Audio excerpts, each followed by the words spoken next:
Now, praying for the government, the IEC, and peaceful elections ahead of the 29th of May, that was ANC President Cyril Ramaphosa's wish at the Friday service at the Eagle Church in Mangaung as the party boosts its campaign agenda.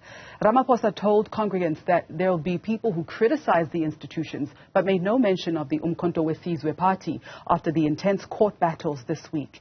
There are also concerns about political tensions rising in KZN and former President and MK party endorser Jacob Zuma's car accident.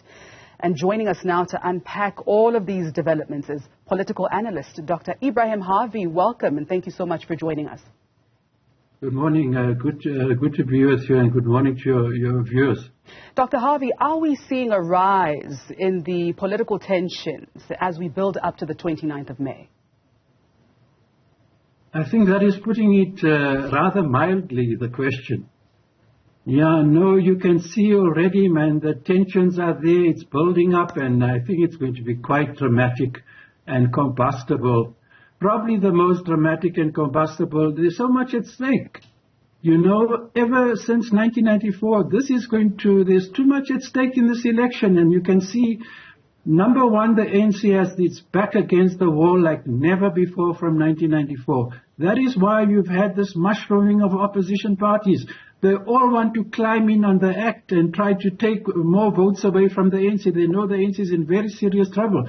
So does the MK party. And I think it's turning out to be an even bigger headache for the ANC, the formation of MK by the former president. And you can see this court battle this week. We have to see what next week the ruling will be about challenging the ANC, challenging the name of MK, etc., and the legacy, and it's their property, and it shouldn't, similar to intellectual property kind of thing. But there are very serious problems, and I can tell you now there's going to be eruptions. Indeed. And especially what concerns me very, very much, I must stress this in this interview, are the threats that is coming from the MK party. You know, this is a constitutional democracy. For example, there's a ruling that Zuma cannot participate in an election because he was convicted and sentenced in 2021. You require 5 years to pass before you can be... That is a ruling, and I'm telling you, I think he's not going to be successful in challenging that ruling. And then what is going to happen? Already there are threats of violence. And you know, the spokesman for the MK party, yesterday I listened to him talk, I thought to myself, where are you living? What are you talking about? Saying in advance that Zuma is the next president. You know, I mean, how can you? There's no way, even the most optimistic projections of MK's performance in the elections is very far removed, as far as I'm concerned, from them winning that election. They might take KZN, you can see the huge support for Zuma, etc. Although the ANC in KZN has never been knocked out of power, they're there from 2004, non-stop. So it will take a lot for the MK with all the popular support Zuma has to defeat the ANC. But the best they can hope for is to win KZN. In other provinces, they might grab some votes, 5-10%, but overall, which is what he is suggesting, that the MK party is going to win this election, and Zuma, and that's why they're pulling out all the stops to insist that he... All right.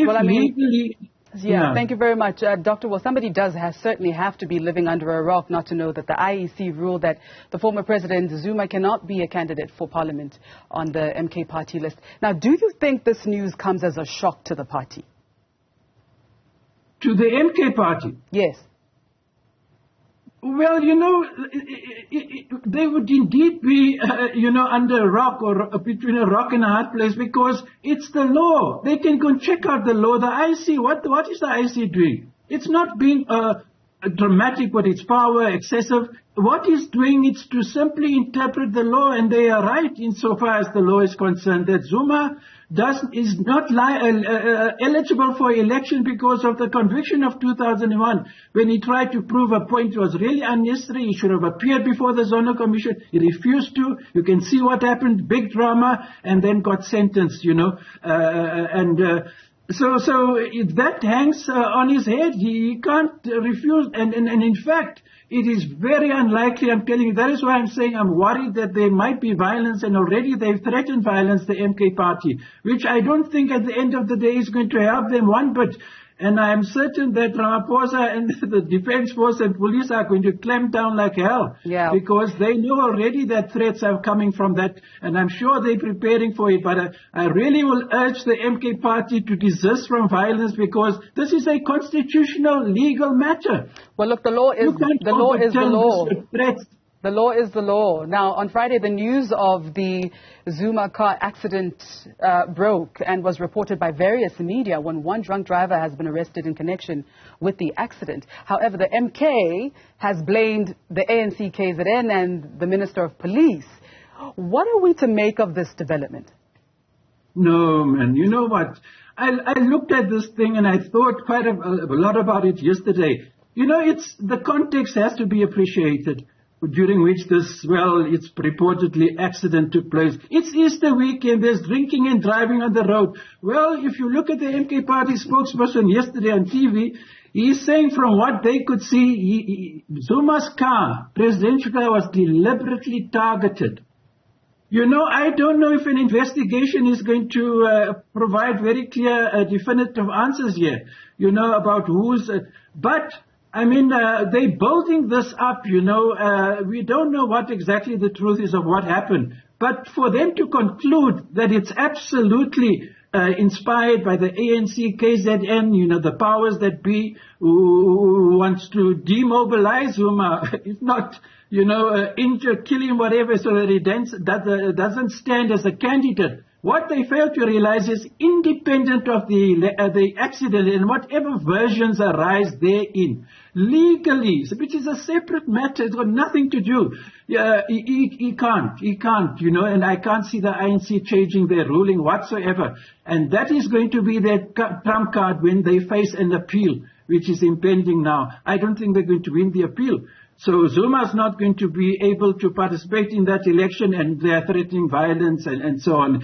Really, we don't need it, you know. Already we've got a very combustible atmosphere around the country.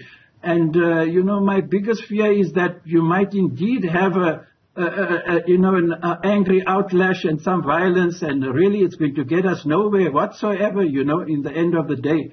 And it would be, in fact, a very sad and negative reflection on the MK party itself. This is a constitutional democracy. They talk about the rule of law. And so if you're defying the rule of law and saying to hell with the rule of law, we want him to participate in the election and stand it as our leading candidate, no, that's outrageous, you know. All right. Do you think we are ready to deal with any eventuality should there be violence as has been threatened? Yes, if you see what has come out of the Commission of Inquiry into 2021, the SADF and SAPS were sleeping on the job. So many times they said subsequently, and Ramaphosa has spoken to this issue, that never again will that happen, what happened in 2021. And they know already, you know, Zuma's very embittered by a lot of things, you know, that has happened, especially when he was jailed, you know, he's terribly embittered. In fact, I think the formation of the MK party is a retaliatory action by him. Is very, you know, and it's provoked the formation of this party, you know. And really, I think, you know, we must just hope fervently that we don't have violence. But I can tell you, in answer to your question, if it should surface, I think it will be very decisively dealt with.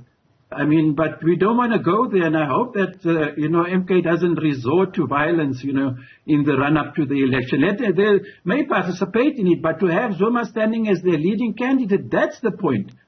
They participate, but the crux of their concern right now is not that. They want Zuma to be their leading contender and to stand for, you know, because they're also saying that he is the future president of this country. I think it's really outrageous, and it's ill-advised, you know.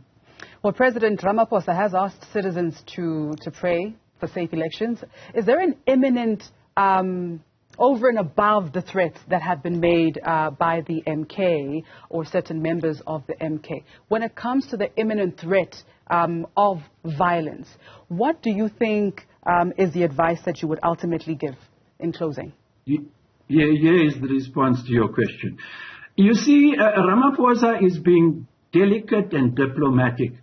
But I can tell you now, I know him very well. He is, and the ANC is speaking through him. They're echoing in advance that they are mainly concerned with potential violence from the MK party. This is my sense.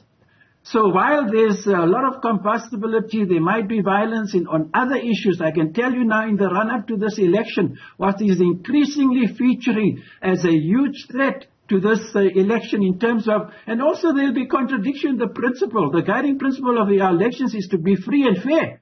How can you adhere to free and fair and then threaten violence because your leading contender is found to be ineligible to stand because of the conviction? But I think Ramaphosa deep down and the rest of the ANC are very concerned with potential or possible violence from, and especially if the court upholds the decision of the IEC next week that Zuma is not eligible to stand.